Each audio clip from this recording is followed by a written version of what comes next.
There has to be some common sense. Yes, sir. They have the car stopped at 10th and Ranch Michael by there. We still don't know who pulled the trigger.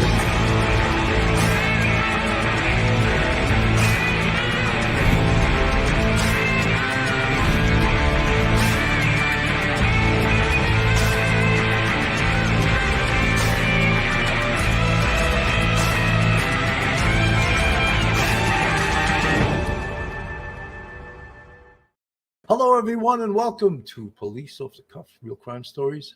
I'm your host, retired NYPD Sergeant Bill Cannon, a 27-year veteran of the NYPD. I want to wish everyone a happy Labor Day weekend. Even if you're not from the U.S., you could still have a happy weekend. It's been beautiful. The weather's been gorgeous. A great way to end the summer. I also want to thank all of my supporters, all you subscribers. If you're not subscribed on YouTube, go on our YouTube, hit that subscribe button, give us a thumbs up, and ring that bell. And this is real crime or true crime from a police perspective. And if you want to support us financially, we have a Patreon. We appreciate all our Patreon members and all our YouTube channel members. They make it possible to deliver the content that we deliver to you guys. And I'll tell you what, I bet you didn't expect to see me this weekend. You might say, Bill has no life. He's coming on the Labor Day weekend. But guess what? And I have a little bit of a surprise, too, and you're going to be thrilled with this. But, you know, the case now of Ruby Franke, or actually Frank, it's saying Frankie, from Utah, a Utah mother. It's sort of a bizarre story. You know, she chronicled her strict parenting style on YouTube and other social media channels. And she was arrested and charged with aggravated child abuse this week after one of her children climbed out a window and ran to a nearby house seeking help. Now, that help was that the child was malnourished. Ruby Franke was arrested. She's 41 years old. She was arrested on Wednesday in Ivins, a city in southern Utah, at the home of Jodi Hildebrandt, her business partner, who was also arrested. Ms. Franke hosted the now defunct YouTube channel, 8 Passengers, where she posted videos about her parenting approach with her 6 children, including refusing them food as a form of punishment. Refusing them food.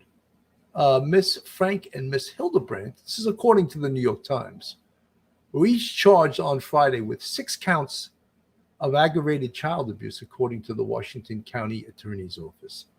Each count carries a maximum sentence of 15 years in prison and a fine of up to $10,000. Here's a picture on the screen of their entire family.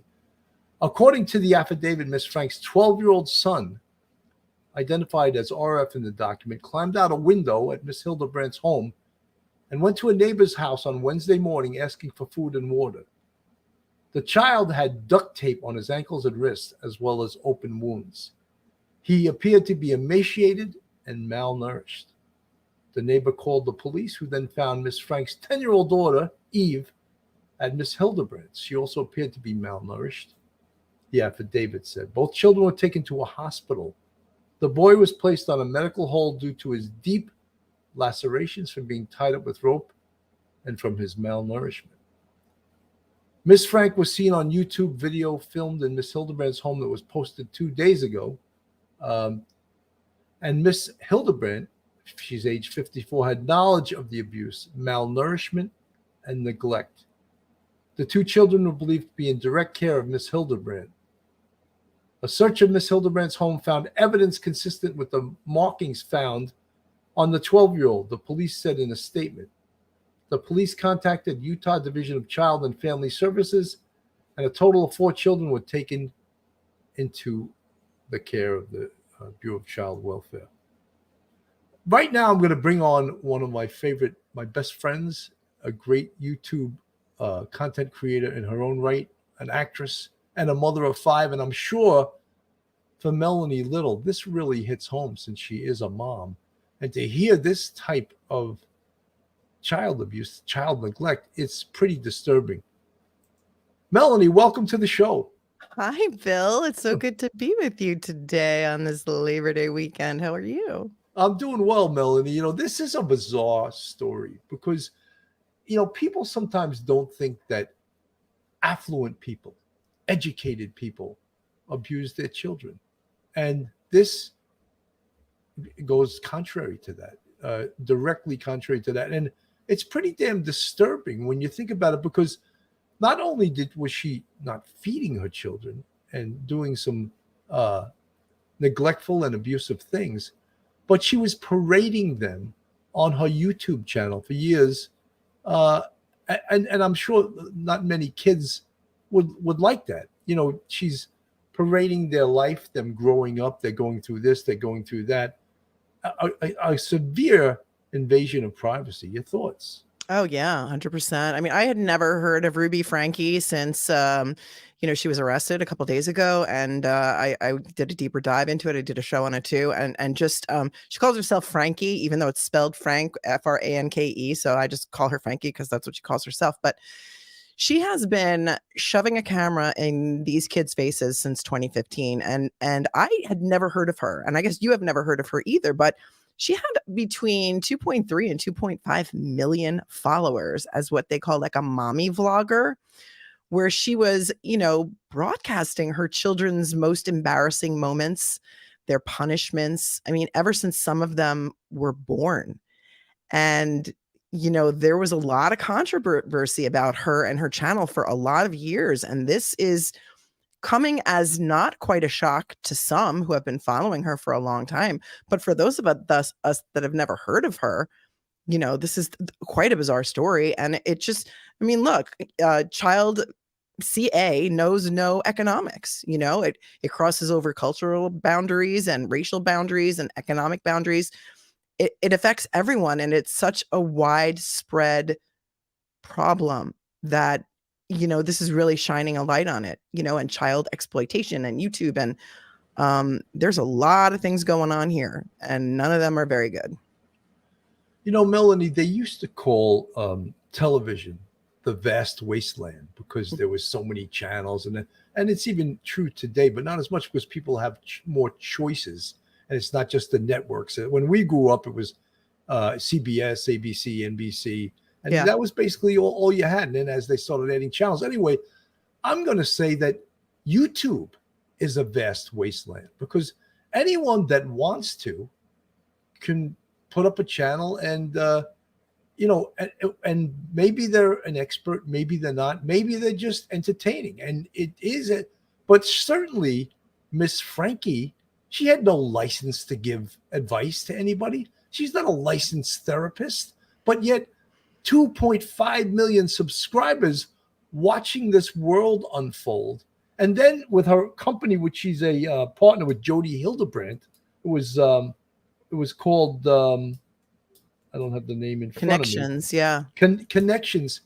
And there they were giving advice to people. Yeah. Now, Hildebrandt may have a license to do that, a state license, but surely Ruby Franke doesn't. And giving out advice like that, that's against the law. You know what I mean? Well, not just giving out advice. They were selling lessons and selling these parenting courses and selling these retreats. And, it was almost like a multi-level marketing kind of scam that they were running. Her YouTube channel went dark about in 2022, I think, and was taken off like maybe beginning of this year, within the past year. And then she started this other thing with this Jodi, and she went off the deep end, I think. I mean, I asked the viewers that explain this to me. I don't understand this. I don't understand what's going on here. I don't understand how these children were, and you're going to get into, I'm sure, the story of what happened with her two youngest children and why they're facing these charges. But as a mother, as a police officer, as a detective, as anybody, it shocks the conscience what happened here and the treatment of her children. And her entire family, by the way, have family channels on YouTube. Her three sisters all have their own family channel. Her parents, they have like a grandma and grandpa Griffiths channel or something. So their whole entire family is involved in the YouTube world. And YouTube was paying the bills for this family. So she was shoving the camera in those kids' faces because that's how they were making their money. Melanie, I'm always baffled by YouTube. I sometimes fret myself. So why don't I have more subscribers? And then I see certain people that I view as not very talented that have 3 times the amount as me and no credentials to do what they're doing, yet they're drawing this audience. And I'm not trying to be, jealous of that, but it baffles me. And as does this baffle me, that these folks with absolutely no credentials as far as Ruby Franke giving out advice and 2.5 million subscribers. It's just incredible. I'm going to play a piece of this from Law and Crime. Myself, and you should not trust me either, because I don't have any problem lying to you. I don't have any problem dropping responsibility, which is also deception. A popular parenting YouTuber and mom of 6 is arrested for child abuse alongside her business partner. Renowned former homicide detective Phil Waters comes on to analyze this disturbing case. Welcome to Sidebar, presented by Law and Crime. I'm Jesse Weber. The couple and their 6 children, very popular. I think it had over 2 million subscribers. It focused on parenting and homeschooling. It was interesting because Frank and her husband are members of the Church of Jesus Christ of Latter-day Saints. Seems all well and good, right? Like wholesome values. Well, it turns out that Frank and her business partner, Jodi Hildebrandt, who founded a life counseling organization known as Connexions, previously known as Moms of Truth, the two of them have been arrested out in Utah. And for what of all things? Child abuse. That's right. Police received a call at almost 11 o'clock at night on August 30th, someone asking for help. And when police arrived on the location, they found a 12-year-old girl malnourished, emaciated, with open wounds and duct tape around the extremities. Frank and Hildebrandt, they were arrested on 2 counts of aggravated child abuse because it seems that police were led to another location where they found a second child, a 10-year-old girl believed to be the sister of the 12-year-old. And she also was in similar conditions. The children were taken to a hospital. NBC News reporting that 4 minors were then taken in by the Division of Child and Family Services. And for anyone that has been following the work of Frank and her husband, they have received criticism for their style of parenting. People had accused them and suspected them of abuse and exploitation in the past based on what they saw in their content. In fact, it's been reported that some of those videos have now been deleted. And to give you an example, Child Protective Services was called back in June of 2020 to check in on the family. This was prompted by a change.org petition. That's what the reporting indicates. And it came about after there was a video of one of the couple's children recounting how he was forced to sleep on a beanbag for months as a form of punishment by his parents. The reporting indicates that nothing came from this visit by Child Protective Services. There may not have been enough evidence to go forward. But going back to Hildebrandt for a moment, so she's accused of promoting very harsh forms of punishment through Connexions, this counseling services, such as her and Frank discussing how if a child refuses to follow, quote, principles of truth, they can be cut out of a family. And here's another aspect of the story. So Shari Frank, the oldest of the Frank children, seems to have posted on Instagram, quote, "Me and my family are so glad justice is being served. We've been trying to tell the police and CPS for years about this and so glad they finally decided to step up." She further wrote, "The kids are safe, but there's a long road ahead. Please keep them in your prayers and also respect their privacy." Well, one of the things that disturbs me about that, of course, is if the older kids, and I believe the daughter Shari was a junior at Brigham Young University, why didn't she say something? Why didn't she save her brothers and sisters? She's been trying. She has been trying. I mean, and in Shari's defense, and I looked into her because this was new to me too, but she got out of that house, as soon as she could. And recently, Chad, the oldest son, turned 18 and he got out of there too. But apparently she's been going to CPS for years and years and years and law enforcement, and nobody wanted to listen. Her own viewers started that change.org petition based on the stuff that they were watching on her YouTube channel. So I don't know if this was a wealthy thing that, people didn't investigate her because, how could she possibly be doing these things? All these people are crazy on YouTube. They just want to, cancel her, like a cancel culture thing, or if she was very involved with, who knows, donating. I don't know. Maybe they showed up a couple of times. They didn't find anything egregious. They didn't see bruises, duct tape, rope marks. And they were sort of like, all right, enough already. We're getting enough calls. I don't know what happened, but people have been reporting this woman for years, including her daughter, and nothing was done. Melanie, I want to also make a separation or differentiation of the parents' right to punish their child. Mm-hmm. And I think we've all done that, and in different ways. It may be timeout, and that was the popular thing when my kids were young. Timeout, mm-hmm. It never worked on them. But certainly, even a level of corporate punishment, not beating a kid, but a level of corporal punishment is certainly, I think, allowable. And most parents, I didn't hit my kids, maybe I slapped them on the ass when they were younger if they did something outrageous. But there is a whole difference between starving your kids, tying them up with duct tape, and doing, punishments that are unlawful. How about that? It struck me like the one kid went to school and forgot her lunch. And she said to the teacher, "Don't feed her because I want her to learn a lesson." I mean, come on. She was 6. She was in kindergarten, that girl. And she was required to make her own lunch. That's what her mother forced her to make her own lunch. And she said, well, she's going to learn a lesson now because she'll be hungry. And now she'll know that she'll never forget her lunch again. 6 years old. Can you believe that? 6 years old. I remember being young and my parents making me sit at the dinner table for about an hour after dinner to try to make me eat my peas. I wouldn't, you could have kept me, I'd still be there. I hated peas, and I thought that was a little bit unusual, it wasn't fair because I was never going to eat peas. I was never going to eat peas. No matter how I'll grow up being, I'll be Santa Claus by the time I eat these peas. But punishing kids in that way or abuse or neglect, neglect includes a lot of things. Neglect includes not giving the child an amount of love, even hugs, a kiss, mm-hmm. or praising a child. If you're always beating down a kid, that's abuse, Yeah, emotional abuse is a real thing. And you'll see in the comments later when people comment on this show, they're gonna tell you that this happened to them as a child too, and the ramifications are lifelong. It's horrifying.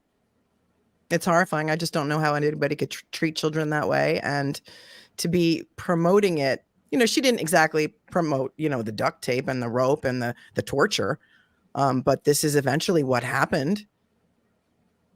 And they weren't even in Ruby Frankie's home. They were in this other woman, Jodi's home, being kept in what may or may not be an underground panic room, according to the audio from the 911 calls. Melanie, you mentioned before that there was reports to the Bureau of Child Welfare, and perhaps you're right. Maybe the affluence of this family and the money, or another thing could be is the religion.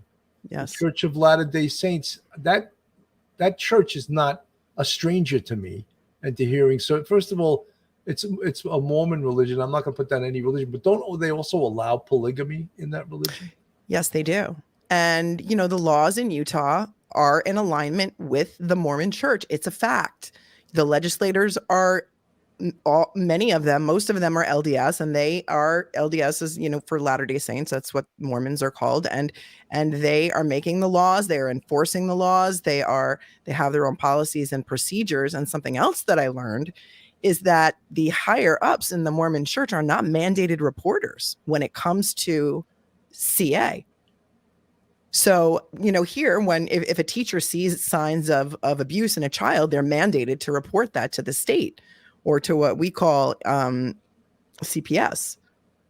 They're not mandated in the Mormon Church to report. So I don't know what's going on out there, and it's just a fact. It's just a fact that's the country. It is the country because it's mountains and desert, but that Utah is run by the LDS faith for the most part, and anybody here who lives in Utah will tell you the same thing. I could see that as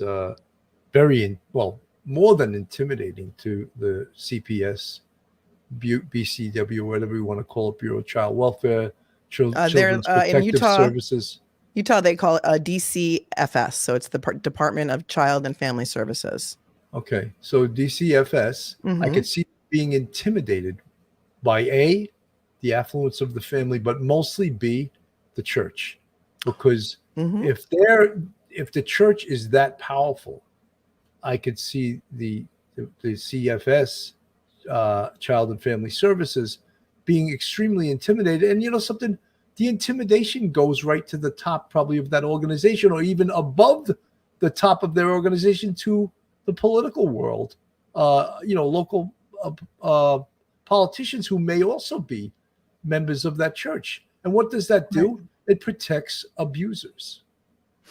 And, she had been very vocal, some of the reporting says, about her connections, in the church, and how she was very well connected to some of the elders and the higher ups.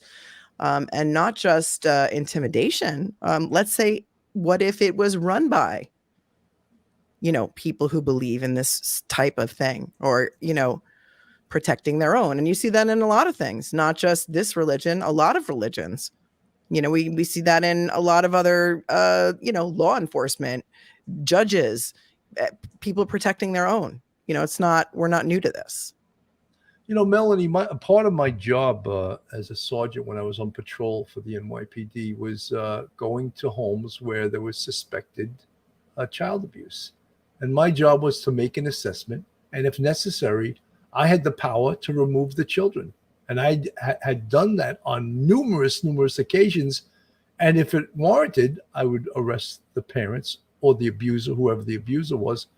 There were times when I removed the kids and didn't arrest anyone because there wasn't enough really to arrest them. And I would leave it to CP. It was known as CPS, Children's Protective Services. So, and it wasn't a comfortable thing to do. I didn't take any pleasure in doing that, but I felt that I was protecting the lives of the kids from adult abusers. And it's, as the kids are even crying that they're being removed because a bad parent maybe is better than no parent, Sure. And Stockholm syndrome is a real thing, and many times abusers are very meticulous. They know how to cover it up. They know how to threaten the children into what to say. If anybody questions you about this bruise on your arm, you're going to say you fell down the stairs. And so many of the children are threatened that they're afraid to speak up because of the threats that have been made behind the scenes. And so I think if there's not, I don't know what the standards were when you were reporting to these calls, if you had to see some evidence of actual physical abuse, like a mark or a bruise or a, something to indicate that there had been physical abuse, what the standard was. No, if it was neglected, abused, or maltreated. And if I went to a house and there was no food there, or the home was filthy, I could use my discretion and remove the children. This is not a healthy place for a child to live. There's no food in the refrigerator.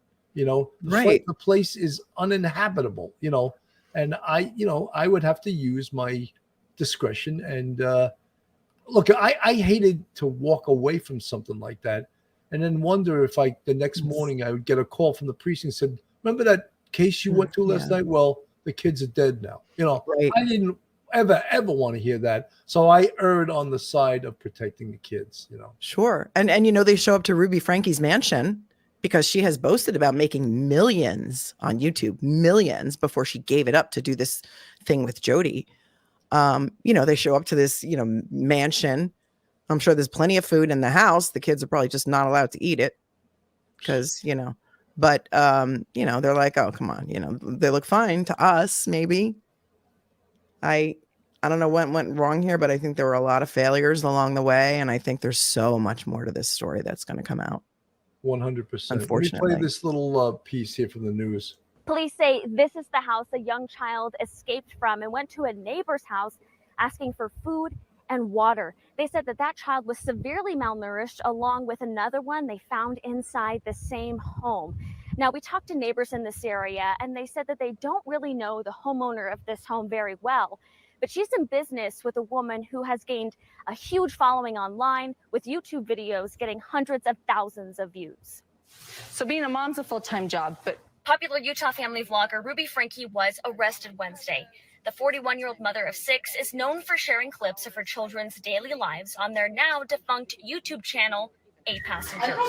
Today, she and her business partner, Jodi Hildebrandt, are accused of abusing some of them. No. You see that the son is saying something and she doesn't like that he's sort of outing her, that he was made to sleep on a beanbag for X amount of months. And you could see how uncomfortable she gets here. Oh no, like I'll let them know the bad stuff, not you, but you can see, look how uncomfortable her body language is. My bedroom was taken away for 7 months, and then you give it back like a couple of weeks ago. I don't think Oh yeah, that's something to smile about. That's funny. That's Yeah, and she says, I don't think they want to hear about that. That's really hilarious. viewers know that. You've been sleeping on a beanbag. I've been sleeping on a beanbag since October, and they gave my room back like 2 weeks ago. Police say a clearly malnourished 12-year-old child crawled out of the window of Hildebrandt's Ivins area home. A neighbor called 911 when he showed up at their house asking for food and water. Officers say his wrists were duct taped. He had wounds from being tied up across his body. Investigators say they found a 10-year-old girl inside the same house who was also malnourished. Franke's family vlogs ended without a specific reason given. Franke now works for the Utah County company Connections along with Hildebrandt. It's described as a treatment program for those with mental health and addiction issues.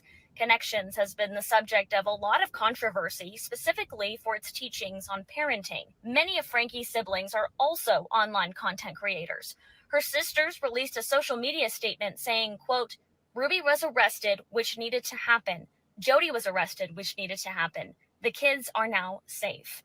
Franke's eldest daughter, Sherry, posted this picture on Instagram with the caption, finally. In the next slide, she said her family is glad justice was served. She wrote, quote, we've been trying to tell police and CPS for years about this, end quote. The Santa Clara Ivins Police Department did not provide an update on the children's condition.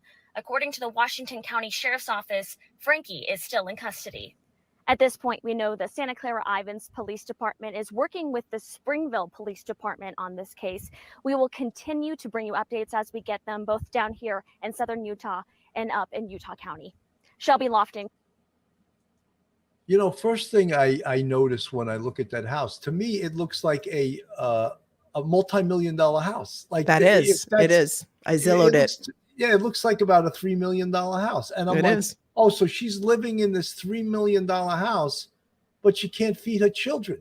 Well, that's Jodi's house. That's Jodi's house, the partner, the business partner. The partner, Jodi. Yeah, and if you look at how remote that house is, if you want to go back to just a wide shot of it, it's in the middle of the desert and the mountains, and if you look at it, it looks like a fortress. And this poor little boy who's so malnourished and probably so weak escaped finally to save himself and his sister.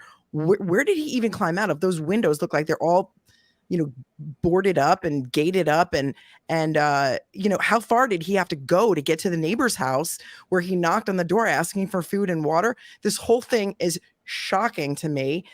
And another thing that I learned, this is in Ivins, Utah. Ruby Franke lives in, I think it's Somerville, you guys, or Springville, whatever it is 4 hours away.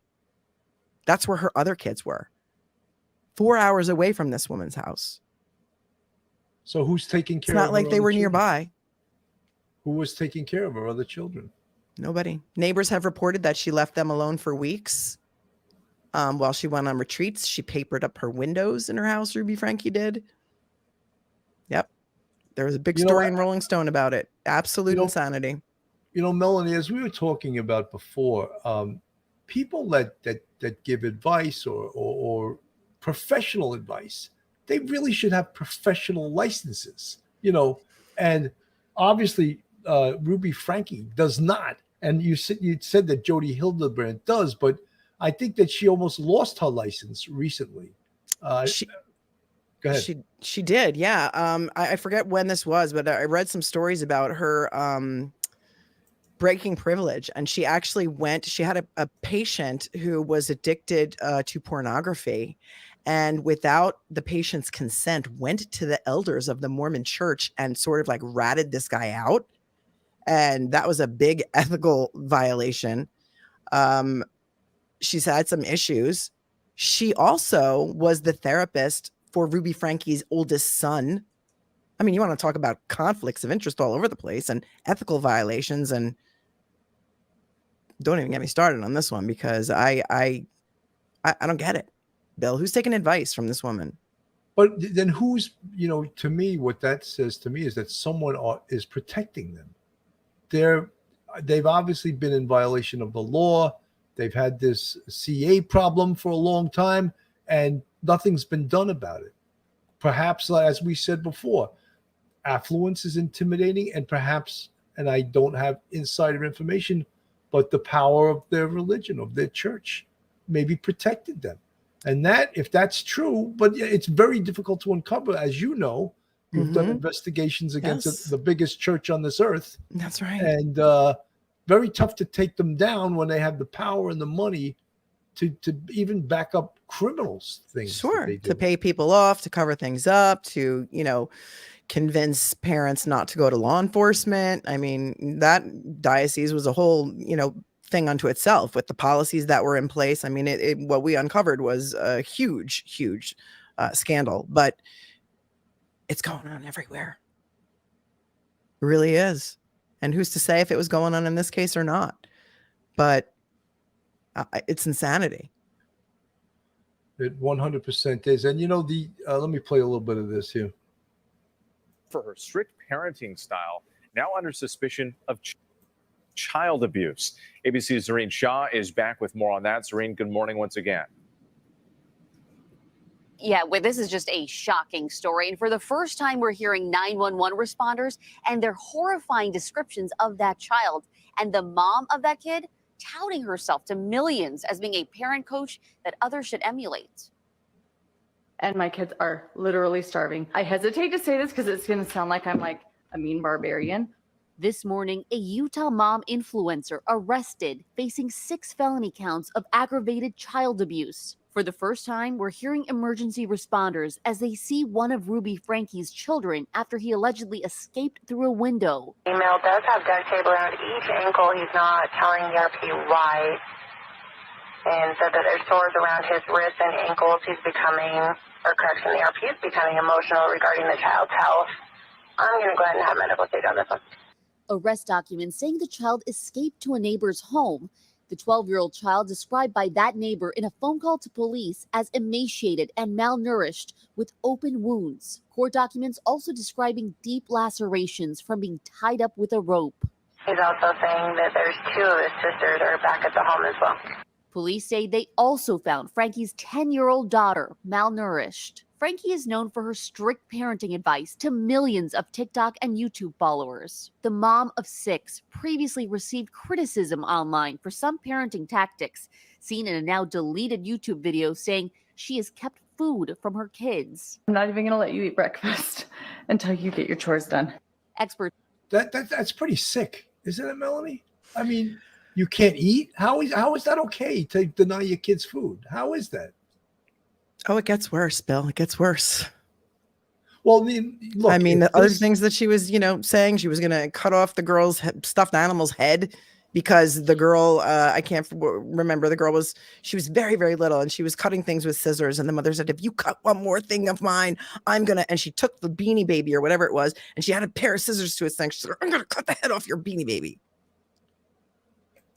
Crazy. Magical Mary, believe me, I've seen the worst on this earth. I know. So, I mean, I don't know where you're coming off with that. I was a sergeant in the NYPD for 22 of my 27 years. I've been in places that you would go and you'd want to take a shower immediately upon getting out of there. So I don't know what you're trying to say. Do I think this is bad? Yeah, this is bad. Whether they're affluent people that are hiding behind religion, people that are hiding behind their money, these kids would have wound up dead if this didn't happen. Because it escalates, it gets worse and worse and worse, and yeah, I think this is bad. They don't have to be poor kids in the hood. These are rich kids, but look how abused they were getting. I mean, it became extreme, and my question is, where was the dad? Where did he go? We asked that. Yeah, absolutely. Where is he? Where is the dad? He split. He was involved in this family channel for quite some time, and they would do videos together, and they would, he was talking about, the punishments and how they were raising the children as well. And it got progressively worse. It wasn't always to this extent, and it was never to the extent of the condition in which they found these two youngest children. But he's been MIA. He took off. I don't know. There's some chatter that they got divorced, but then I saw that they are still legally married and that the dad may have taken off and the oldest son went with him. And how do they leave these four youngest children in the custody of this woman who is obviously losing it and obviously getting progressively more and more cruel and evil and torturous? Melanie, he also, I think someone tried to interview him and he lawyered up. He has an attorney, so he's not talking, but he is probably just as complicit in this, except he left. So leaving doesn't exonerate you from not protecting your children. And he may also be, look, when I look at her in these videos, she seems mentally ill to me. She really does. She doesn't seem like she has all her faculties. Her elevator is not going to the top floor. I could see it in her eyes. It's like, she kind of reminds me of Lori Vallow, the way Lori Vallow started to think that her children were dark and they were zombies and something had to be done about them. It's very, it reminds me of that case. And you guys can chime up in the chat if it reminds you of that too, that, Lori Vallow eventually thought that her kids were dark and they had to be unalived. But she also was a follower. I think maybe she had broken away from the Mormon church. And I think also, Ruby might have broken away a bit, but she became just a really a zealot, a religious zealot, and taking the beliefs of the church to the absolute extreme, black and white, good and evil, good or bad. And if you were bad, you were going to have to pay for it. That kids need consequences, all kinds of crap like that. Well, Really. Melanie, how much of this also could be just even, mental illness, but also the brainwashing. They're brainwashed, it seems. And could that be coming from their religion, that they have this brainwashed thing, and basically that they can do whatever they want and get away with it? Because look, how long has this been going on? 6 kids, and 2 of the older kids that are in college now, I don't know why you said that they did notify the Bureau of Child Welfare. Or whatever They say it's that called they in did, Utah. yeah. But they've been trying for years. They still left their young siblings in the house to continue to get abused. Again, Stockholm syndrome. She's 20 years old, the oldest daughter. I mean, what can you do at 20 years old? She went to the aunts. And I'm not saying that, the aunts had anything to do with this, but they did make a public statement that you just showed on Instagram that said that they have been trying for 3 years and that they've been keeping quiet for 3 years for the sake of the children. And, they've done everything they can. And I'm not sure what everything they can exactly means. But I'll tell you what, if it was my niece and nephew and I knew that this was going on, I'd be in a courthouse filing petitions to have the children taken away. I wonder how many times the police responded to that location as an investigate, to investigate potential abuse. Or CPS, right? How many reports were made. And, the CPS, they didn't always remove the kids. I always found that law enforcement was a better arbiter of judging on the scene, that type of thing. And I'm not putting down the CPS because they have a tremendously difficult job. They're overworked. They have too many cases. And in this, there's an intimidation factor, which we named before. Affluence, money intimidates, and the religion. And both of those things can intimidate someone, a social worker who's banging down $50,000 a year. And believe it happens. Affluenza, remember Affluenza? But this was also like very cultish what they were doing. It was very cultish. And I think after a while, she began to believe that she was doing the right thing. And I think that she saw that the meaner she was to her kids and the more extreme her punishments became, the more clicks and views she was getting. And I think that may have caused, her adrenaline to keep going because she was making a lot of money doing this, remember? So, she figured it out. She figured out the algorithm, right? Like those were the videos of hers that were making the most money. That's so sick. say Frankie's videos, even the deleted ones, could be used against her in court. If you're the prosecutor and the detectives, you may really be happy you have that, because it could well corroborate some of these charges that the government is alleging. And 4 of Frankie's 6 kids are in child custody. The other 2 are adults.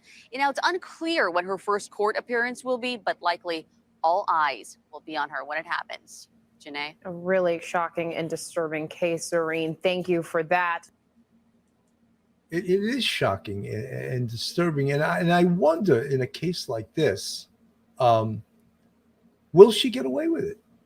Will the power of the person, the power of this this sort of cultish type situation she's in, will that make her get away with it? Will they even intimidate the courts? God, I hope not. I mean, each of these charges carries a max of 15 years. And, based on the kind of publicity that this case is already getting, there's going to be a lot of pressure if she's convicted, because, innocent until proven guilty, to give her the max. I mean, thank God that he got away, or this could have turned into another Lori Vallow type situation where we're not talking about kids who escaped, that we're talking about kids who are gone. And let me take a comment if you don't mind. Sure. AKA Ginny says, how is keeping quiet for the sake of the kids? They could have used their platforms if CPS wouldn't react. The sisters have a big following too. And this is, about the sisters who had platforms. And I agree with you, Ginny. I mean, that is, the statement was very carefully worded, you'll notice. And also one of the sisters named Bonnie, she has since taken it down, did a heavily edited apology video that was monetized, by the way, about how, she cried a little bit and talked about how they've been trying to do something for her niece and nephew for 3 years. But again, you're right. They have a huge following. They could have done something, but, they didn't want to disgrace their own channels, maybe, by being involved in this. I don't know. I think that this is how they all make their living. They distanced themselves from her when they saw her going off the deep end a couple of years ago. Maybe they were hoping it would never get worse and something like this, a big scandal like this, would never break. Yes, Cheryl Melanie, says the family disowned Ruby a few years ago. Yeah, that's right. But, Melanie, if you were watching this channel, you were John Q, YouTube, Real True Crime, or whatever, it's not true crime, it's actually watching this show. The family vlog. Yeah, the family channel. And she was doing the things that she was doing. Wouldn't that totally turn you off? Maybe even inspire you to call up on her? I mean, because it's obviously she's talking about the abusing her children on her vlog. Apparently, there's a lot of other channels like this too that are still up, where people just say, oh, they let their 4-year-old roam into the city or the town, and it's just like free range sort of. I don't even understand it, Bill. I've never been. It's not my jam, these family channels, and I don't understand I guess because I have so many kids and I'm just so busy with them all the time, I don't understand the attraction of watching someone else's family life unfold on a day-to-day basis, because so many of these moments that she was posting about were so embarrassing. And the children were like, Mom, please stop filming. Please stop filming. And she would have the camera in their face like, no, I know you want to talk about it. I know you want to talk about it. And it would be something like very embarrassing in this kid's life. Could you imagine what it was like to go to school when all of their friends could watch their every move on YouTube? That's pretty horrific. I think that, this is such a voyeuristic generation that we all want to be entertained 24/7. And it seems like, we're all, myself included, sort of hypnotized by our cell phone. If you don't think I'm correct, then go outside without your cell phone. When you're sitting, you feel like you're naked. You go, whoa, where's my phone? And your first thing you think is like, oh, I lost it. Where is it? And you go into this little panic. Why is that happening? Because we're all just conditioned to want to know what's going on 24/7, being plugged in. Even like back in the day when you didn't have a cell phone, and your significant other couldn't call you and say, could you pick up milk and bread? Because they couldn't get a hold of you, you know? Right. And they'd have to get you at work or something like that. Uh-huh. Now, before you go home, could you get, but now it's like there's instantaneous contact of almost whoever you want to get in touch with. And then there's email, there's text messages, we're plugged in. And is that good for our brains or is that bad? What do you think? I think it's terrible. I think you're expected to be always available all the time, 24/7. And, my oldest kids had to call my office and get through my secretary to get me on the phone. There was no texting. There was no instant messaging, maybe AOL Messenger, whatever the hell that was called at the time. But, Right. they had to call and talk to somebody on the phone and get to me. This everyone is accessible all the time. And if you don't respond to somebody right away, they get offended. And then they, it's too much. It's overloading people's brains. It's like the Housewives, the Real Housewives. I have no interest in watching that, but some people love to watch other people's, I don't know, misery, drama. I find that to be very anxiety provoking, watching all of their drama. And, to me, that's not a good time. I prefer to plug into like a comedy, but. Yeah, no, I mean, look, I think that even, I noticed, I go to the gym every day and I notice the younger kids, when I work out, I leave my phone in my locker because I'm there to work out. I'm not there to text. I'm not there to receive calls. And if someone really needs to get a hold of me, I can wait an hour and a half and then I'll get back into the world, the cyber world later. But these kids cannot stay, and they're texting with the two thumbs. They're better texters than I can ever be. Forget about it. They're lightning fast.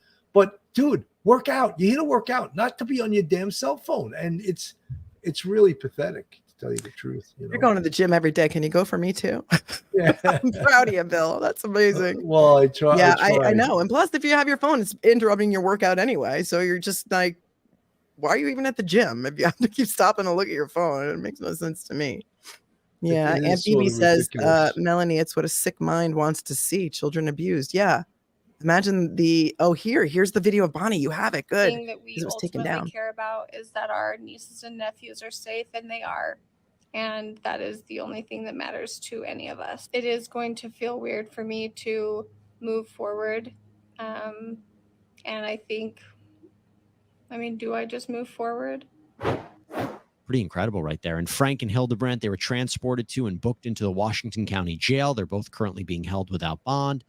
To talk a little bit more about this, let me bring in a fan favorite here on Sidebar. We haven't seen him in a while, Phil Waters. Waters is a former legendary homicide detective. Starts to accelerate. So it's, it starts out with the little things, and then eventually it starts growing into these weird manifestations of, chaining him to a bed or something like that. So not terribly unusual under the circumstances of a kind of a classic child abuse situation within a family that, this ostracization of the family members.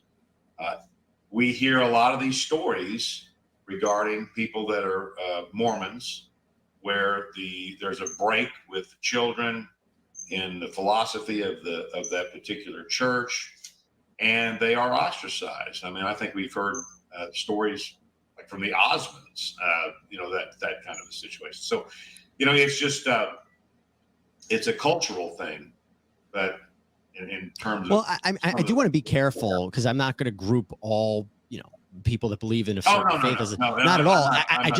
It seems to me, if you hear about what the children, how they were found, this condition of being essentially starved and taped up and tied up, it seems consistent with the narrative that's been online about these people. Well, yeah. So again, you've got to start at the beginning, right? And so this doesn't happen overnight. Yeah. This is something that happens over time, and there are signs that people will see, but it's almost like the people that are close to them that see these things, they're not believing what they're seeing. Right. After all of this has happened, after they just went to the hospital, what do you think is going on behind the scenes in terms of getting information from these young children and these alleged victims? Well, they're going to be interviewed. And, in Houston, we have a child assessment center that that's where they would go. And there's going to be trained personnel that will interview those children. You know, Melanie, one of the things with this is that think of, besides the abuse, the maltreatment and neglect that these kids suffered, now the ongoing investigation of it surely is traumatic as all hell. And it's going to take, Right. I mean, I don't know who's going to ultimately take these kids. If, you know, Ruby and Jodi Hildebrandt wind up going to prison, who's going to take these kids? Who's Well, going I to think take the care of father, these I think the kids? father's looking for custody, and they're going to have to, you know, see what he knew, what he should have known, whether he was involved, you know, why he left. I think they need to be very careful about where these children go. And same thing with, you know, the grandparents, because we see a lot of other cases of abuse where the grandparents knew what was going on, and it's not a better place for the kids to be. So I don't know the answer to that. You know, is Shari, the oldest daughter who's 20, you know, of legal age to raise these children, and is she capable of doing that? I don't know. But that's a great question. And you know, are these children going to be expected to testify against their own mother?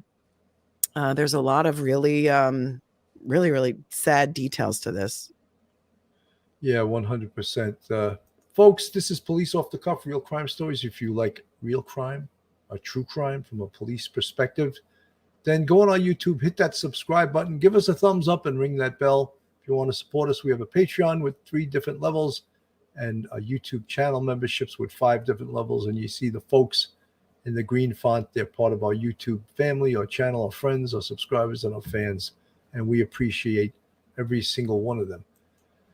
You know, this is disturbing as much as you can never get used to anyone that hurts kids. You know, it's just it's something that will always stay with you, and it'll always remain that you always want to protect children. You know, and as a society, that's what we should be doing. And unfortunately, there's a lot of people out there that do hurt children, and people that are in positions of power, people that are in positions of authority that shouldn't be around children and are around children, you know. And when you extend that to the most powerful person in your life, your parents or your parent, when you're a child, it's very damaging. It's heartbreaking. It's heartbreaking. I want to just, Amy in Boston, we are not attacking you. She says, not for nothing. I listen to you guys while I work out or cook dinner on my phone with earbuds. I feel attacked. But she laughed. I'm like, Amy, we're not attacking you at all. I can't shoot myself in the foot and say, don't listen to me when you're working out. Yeah. Right. I think even a bigger problem than that is, someone in power abusing children. No child should ever be abused by anyone ever. But this exploitation of children that's happening on YouTube, and the fact that there's no legislation around this, Illinois is going to be the first state to enact laws against child exploitation on YouTube because everyone is seeing that this is becoming a big problem. Remember do you know who Jackie Coogan was? He was like a kid actor back in the day. Yeah. So they had to enact the Jackie Coogan laws because a lot of parents were managing their child actor kids and stealing their money. So they made laws against that, and they had to enact, have trust accounts and stuff. So this is going to be akin to that, where they're going to have to start legislating about this because the children do not have the ability to consent to having their lives filmed and broadcast, by their parents who are supposed to be protecting them. It's a big problem. Yeah, it is. It's a huge problem. And, as I said before, they used to say years ago, I think Marshall McLuhan, it was, that television is a vast wasteland. And now you could say the same about YouTube, because I think that, not that if anyone can go up and put their channel up and if they get listeners and they make it even popular, and you got to almost think that, why am I listening to this person? And if the person's giving advice, then they should absolutely have some credentials. Or if they're talking about something that takes some credentials, licensing, or experience, then they should have such without, talking to people about things they know nothing about, And in the case here of Ruby Frank, she has no license, no education, nothing about this. But hey, she wound up having 2.5 million subscribers, a million with an M, you know. I think people need to be very careful who they choose to take advice from, right? I mean, who's following this woman's advice? I don't know. But either a lot of people were just entertained by watching her and thought it was insane and they just kept watching for that shock value, or they really thought she was giving good advice. I'm not sure. You know, it's fine to watch something or subscribe to something that you're entertained by. I'm not telling anyone, but if you're going to take advice from someone, it's like even when I tune into, like, I don't tune in, but I've heard a couple of times Dr. Phil. I get nauseated by that guy. You know, what you need to do is, you know, like, please, you're not even a licensed therapist. You know, like, I don't know why, but he's got millions of followers. You know, right. And what I'm going to say to you, that's a cop out. You know, I'm just like, oh my God. Is Dr. Phil not really a doctor? I don't think he's licensed to. He may have gotten his PhD. I don't know if he's never licensed, watched it, but it reminds me of like, like the Maury Povich show. Remember how they would have like these crazy cases on there, and people would watch it just for the shock value. A huge audience. You know, always the paternity suit. There, let's see if the DNA came back. You know, open the envelope. There was better fights on the Maury Povich show than there was This Week in Boxing. You know, it was crazy. Yeah. Let me play a little bit of this here. Advice. Tonight, she is under arrest on suspicion of child abuse after police say her malnourished son escaped out a window and ran to a neighbor's house for help. Here's ABC's Will Carr.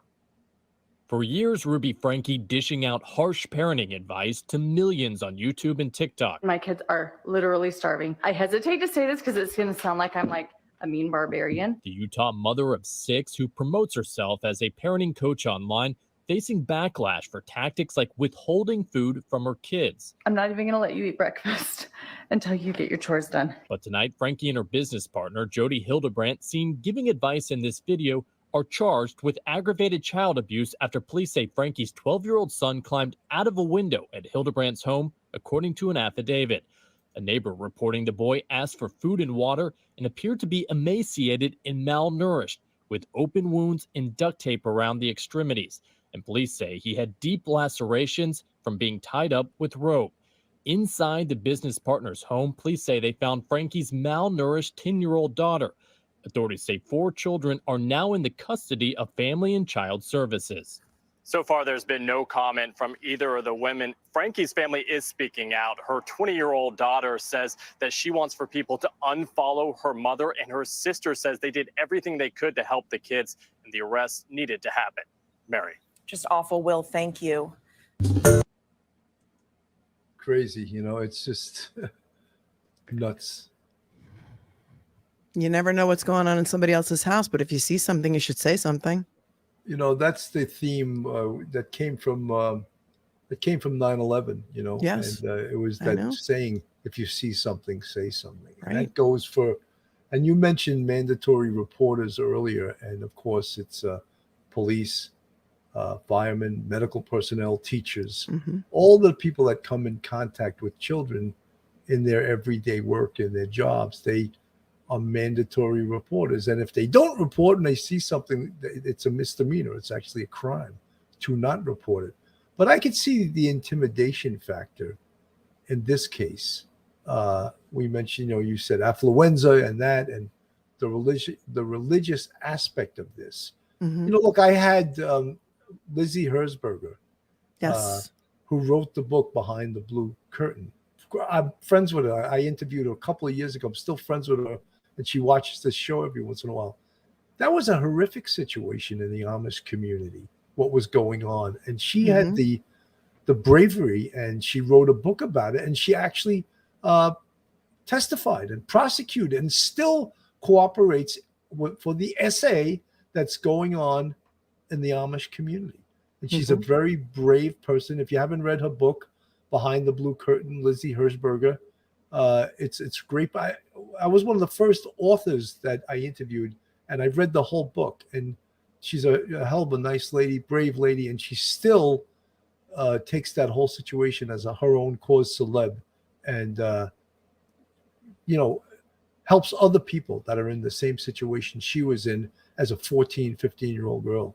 Sure, it's like escaping a cult. I mean, you look at Leah Remini, who's going against the Church of Scientology and trying to expose what's going on there, and the control and the abuse and all of the misdeeds that are happening, and how they will try and ruin you if you try and leave their church. And somebody's saying in the chat, do some homework. The Mormon Church does not condone child abuse and neglect. We're not saying that the Mormon Church either does the Catholic Church. Either does the Catholic Church, and look at their history.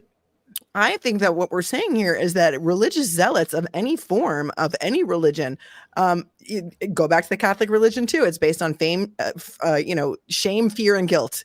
Those are and many religions are. So if any person who believes in any religion or cult or NXIVM, whatever, takes that to the extreme power, there's going to be problems like this. We're not saying it's condoned by them.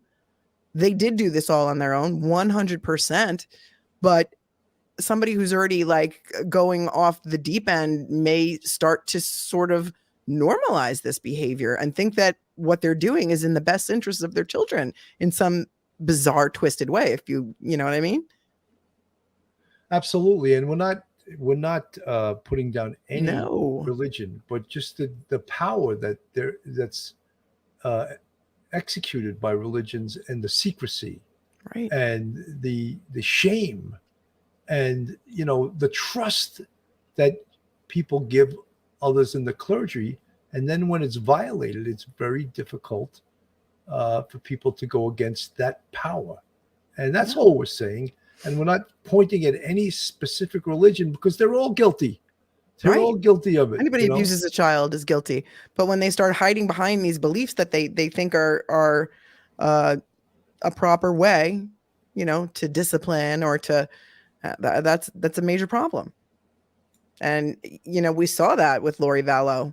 We saw that with her talking about zombies and darkness and becoming one of the 44,000. I don't even remember to the extent, but her and Chad had this whole philosophy and whole reasoning behind why these children had to go away and not be around. And she started to believe it, I think. And his trial's coming up, so we're going to see what he has to say about that too. Melanie, they always say in whatever world it is that you want to change something, shine a light on it. And that's all we're trying to do here too, is to shine a light on it. I'm not, I got 437 people in the chat tonight. This is not a huge audience tonight, but it's an important show. Yeah. And it's an important topic. And I'll do that. I'm not, I realize it's probably going to get demonetized, but some of these shows are important to do, and I'll take it on the chin, and I don't do this just for clicks or for money. It's part of the continuing theme of what my life's been about, and I think you feel the same way. Yeah. And, this is something that needs to be talked about. Yeah. Somebody's got to talk about it. I'll talk about it. Let's 100%. talk about it. 100%. Melanie, what do you got coming up? You got any new exciting guests? Any new shows that you want to talk about? Yeah, I have a show that I'm going to do on, I think, Thursday afternoon with a woman who's a therapist who wrote a book called Hey Addiction, Thanks for Nothing. How to Love an Addict or Alcoholic Without Losing Your Mind. So tune in for that one, because she went to find some resources being the spouse of an alcoholic or an addict, and she found there were not a lot of resources for that. And I think there's a lot of people who can relate to that. So her book is great. We're going to talk about it, and that's Thursday. And I'm going to follow this case. I want to see what happens here. And Melanie, something, I think you do a great job on these topics. It's really, I think people want to hear from a woman and a woman's perspective on this. And then also that you have the background, you have a law degree, you're a mom, you're an actress, and you have many different experiences, and you're not afraid to talk the talk, because I know you can walk the walk. That's so right. you can talk the talk, folks. I have a great show coming up on Tuesday at I believe it's at 9 p.m. And we're going to have on Patrick Ryder, who is the Nassau County Police Commissioner, and the theme, of course, we're going to talk about the Gilgo case and Rex Heuermann and the involvement of the Nassau County Police, because so far we haven't heard from the Nassau County Police. We've heard from the Suffolk County Police. We've heard from Rodney Harrison. We've heard from Tierney, the district attorney. We've heard from the state police. Toulon, the sheriff, right? Yeah, the Toulon, the sheriff. Yeah, we've heard from them, but we haven't heard from Nassau County. And 2 of the victims were found in Nassau County. And guess what? Rex Heuermann lives in Nassau County. That's right. So that'll be a great show. It should be. Myself and Phil Grimaldi are going to be on, and Patrick Ryder, who's a great guy. He's been on the show before, comes from a fantastic law enforcement family, and he's going to give us some inside information on the case. Hopefully some of the things that we actually haven't heard before. So tune in Tuesday night at 9 p.m. Patrick Ryder, myself, and straight out of Brooklyn, Phil Grimaldi. Melanie, your last words. If you see something, say something. If you notice that your neighbor's children have not been seen in quite some time, say something. If you see that the children may look disheveled, abused, traumatized, say something. We can't all keep quiet because we don't want to butt into other people's business. We need to look out for the children because the CPS workers are overworked, underpaid, heavy caseloads, and we need to be advocates for kids because I'm really, really frightened about what's happening with this generation of little children. We're seeing too much of this, and it's not acceptable. 100%. Melanie, I just want to thank you for coming on the show tonight. It's been a pleasure. I think you're going to be a superstar in the YouTube world. Just realize it doesn't happen overnight, but you're going to do great, and you are doing great. And I'm almost getting jealous of how fast you're growing, which is great.